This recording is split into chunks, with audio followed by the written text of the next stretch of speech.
मित्रों, मैं आज राहुल गांधी के पदयात्रा के संबंध में उनका अनुभव, रास्ते में जो लोग मिले उनके संबंध में मैं अपना अनुभव तथा अपने ज्ञान को आपके साथ साझा करना चाहता हूँ। राहुल गांधी जो कांग्रेस के पूर्व अध्यक्ष रह चुके हैं तथा नेता हैं, ने इस यात्रा का शुरुआत किया है।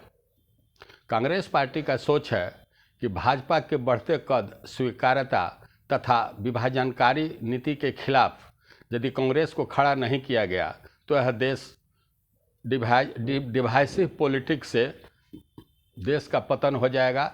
देश के जो लोग हैं आपस में बढ़ जाएंगे, अराजकता की स्थिति हो जाएगी। कांग्रेस लोगों की यह सोच था कि जैसे कांग्रेस पार्टी स्वतंत्रता प्राप्ति के लिए संघर्ष किया था, पैदल मार्च किया था, डंडी मार्च हुआ था, चंपारण मार्च हुआ था, सत्याग्रह मार्च हुआ था।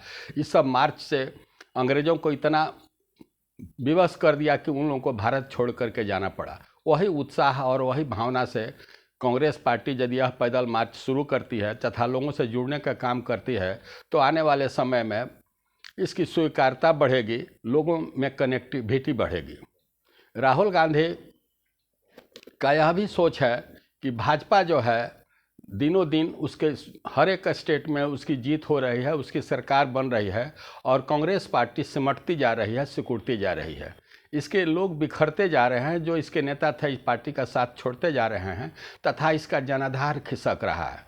अतः इसको पुनर्जीवित करने के लिए तथा इसमें प्राण फूंकने के लिए कोई ऐसा उपाय किया जाए कि लोग इस पर विश्वास करें, इसको एक कम से कम विपक्ष की भूमिका भी प्रदान करें। इसी उद्देश्य से यह यात्रा कन्याकुमारी से शुरू किया गया। यात्रा 150 दिन में पूरा करना है। कन्याकुमारी से जम्मू कश्मीर तक यात्रा है। यात्रा के प्रारंभ में तमिलनाडु के मुख्यमंत्री M.K. स्टालिन ने साथ दिया था और वहां से यात्रा शुरू हुई। मित्रों, यात्रा करीब करीब 3000 किलोमीटर तक 1600-1700 किलोमीटर तक यात्रा पूरी हो चुकी है।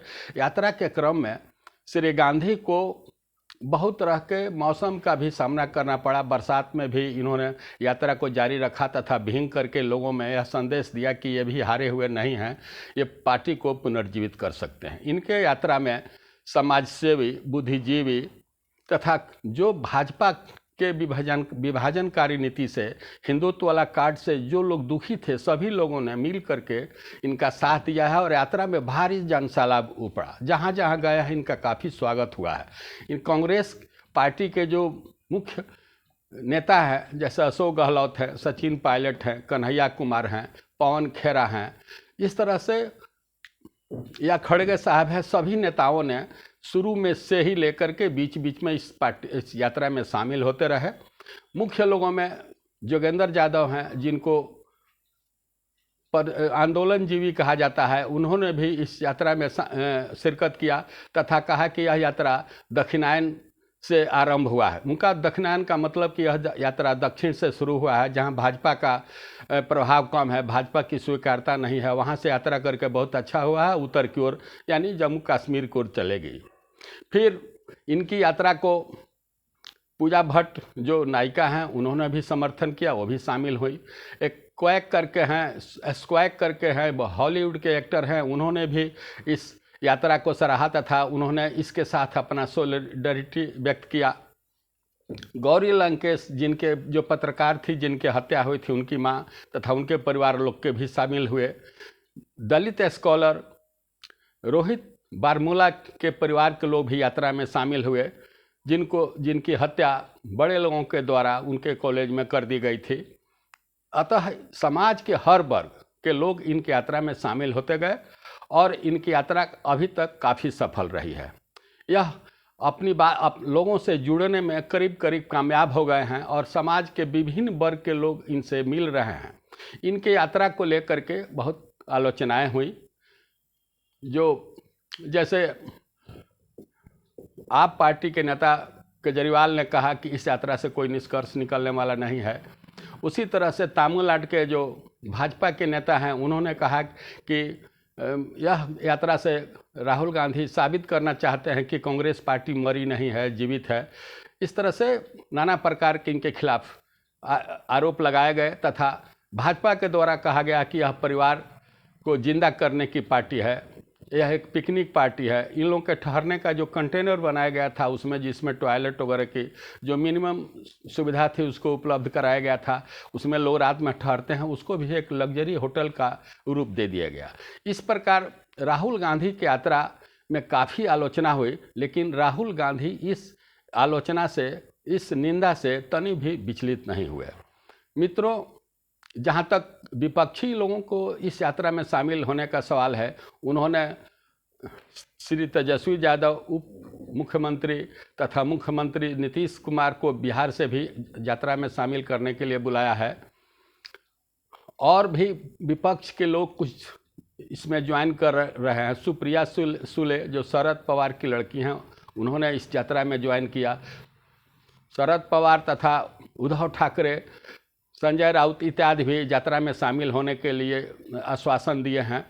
इस प्रकार विपक्षी पार्टियां भी इसमें शामिल हो रही हैं, जिससे यात्रा में राहुल गांधी तथा कांग्रेसियों का मनोबल बहुत ऊंचा है। मित्रों, 2-3 बातें इस यात्रा से स्पष्ट हो गई हैं कि राहुल गांधी को यह लगता है तथा देश को भी लगता है कि राहुल गांधी जो पहुंच से बाहर थे, वह आम आदमी के दरवाजे पर जा रहे हैं, आम लोगों की तरफ बैठ उठ रहे हैं। यह पहुंच से बाहर नहीं है, एक्सेसिबल है, इनके तक अपनी समस्या रखा जा सकता है, अपना दुख दर्द बांटा जा सकता है। यात्रा से एक तो स्पष्ट हुआ। दूसरी बात जो हुई कि राहुल गांधी ने यह साबित कर दिया कि उनमें संघर्ष करने की क्षमता है। वो और नहीं गए हुए हैं। वे कांग्रेस पार्टी को यदि सत्ता में विपक्षी दलों को एक साथ जुटाने में कामयाब हो जाते हैं तो ये सत्ता में भी आ सकते हैं, या सत्ता में नहीं तो कम से कम एक मजबूत विपक्ष देश को दे सकते हैं। तीसरी बात जो सामने आई, जो राहुल गांधी के चरित्र के बारे में है, कि इनमें एक संघर्ष करने की क्षमता है। ये आलोचना से घबराने वाले व्यक्ति नहीं है। रास्ते में बहुत आलोचना हुई, जैसे कुछ कांग्रेस के जो कार्यकर्ता थे, एक वेंडर से 2000 रुपये चंदा के रूप में मांगा, जब नहीं दिया तो वेंडर का मशीन तोड़ने वाला तोड़ दिया गया, उसकी सब्जियां फेंक दी गई। तुरंत माफ़ी मांगे लोग और कहे कि चंदा लेकर के यात्रा नहीं किया जाता है, चंदा लोग अपने आप जुटते जाते हैं, किसी से चंदा लेने की ज़रूरत नहीं है। फिर अपनी भतीजी के साथ यात्रा कर रहे थे, उसमें भी उनको करके कुछ अभद्र टिप्पणी की गई, उससे भी वो नहीं घबराए। मेरा कहना है कि पूरी यात्रा में जिन्होंने जिस तरह से इन्होंने जो गट्स एंड ग्रिट्स का परिचय दिया है, मैं उसकी तारीफ करता हूं। ये आलोचना से घबराने वाले व्यक्ति नहीं हैं। मित्रों, जो विपक्षी एकता है उसको जो विपक्षी लोग हैं उनको एक झंडे के नीचे लाने में समर्थ हो जाएंगे। हमको लगता है कि जिस तरह से विपक्षी नेता कुछ को छोड़ करके इनके यात्रा में शामिल होने का वादा किए हैं, उनके कार्यकर्ता शामिल हो रहे हैं, बुद्धिजीवी शामिल हो रहे हैं, इवन नक्सल जो अर्बन नक्सल है उसके लोग भी शामिल हो रहे हैं। इस तरह से इनके यात्रा काफ़ी सफल है और आने वाले समय में ये एकता जो विपक्ष है उसमें एकता स्थापित करने में सफल हो जाएंगे। मित्रों, सबसे बड़ी बात यह है कि यदि राहुल गांधी इसी तरह से यात्रा वहाँ तक श्रीनगर तक कंप्लीट करते हैं तो और लोग भी इसमें शामिल होंगे। और भाजपा इनकी यात्रा से घबराई हुई है। भाजपा के यह सोच है कि वह जो गुजरात में हिंदुत्व का जो पाठशाला चलाया था, जो हिंदुत्व का प्रयोग किया था, वह पूरा देश में लागू कर दिया गया है, तथा एक पोलराइजेशन की स्थिति है जिससे जो अन्य लोग हैं, जैसे अल्पसंख्यक लोग हैं तथा दूसरे धर्म तथा विश्वास को मानने वाले हैं, वो लोग इनसे अलग हो जाएगा और केवल हिंदुओं को एकजुट कर लेने से भाजपा पूरे देश पर, पूरे प्रदेश में भाजपा की सरकार होगी। अब जो भाजपा की सरकार का जो रथ है, राहुल गांधी रोकने में समर्थ हो जाएंगे।